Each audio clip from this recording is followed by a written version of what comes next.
Big pass பிரபலம் வாய்ப்பில்லாதார் கையில் எடுத்த அதிர்ச்சி. பூர்ணிமாவின் வெறிக்கெடும் செயல். யூடியூப்பில் ஆக்டிவாக இருந்தவர் தான் குட்டி நயன்தாரா என்று அறியப்பட்டவர் தான் பூர்ணிமா ரவிச்சந்திரன்.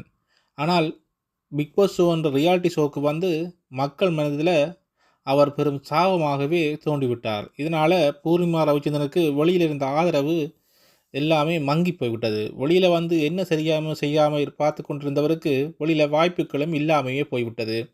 இதில் என்ன செய்யாமல் பார்த்து கொண்டிருந்தவர் தான் இன்ஸ்டா பக்கத்தில் தன்னுடைய கிளுகிழுவான படப்பங்களை கிளிக் பண்ணி போஸ்ட் பண்ணியிருக்கிறார். இந்த போட்டோக்கெல்லாம் இப்போது இன்ஸ்டாவில் ட்ரெண்டிங்கில் இருக்கிறது. என்னதான் விஷப்பூச்சியாக இருந்தாலும் அம்மனை அழகில் அழுகிறார் என நெட்டிசன்கள் விமர்சனங்கள் செய்து வருகின்றார்கள்.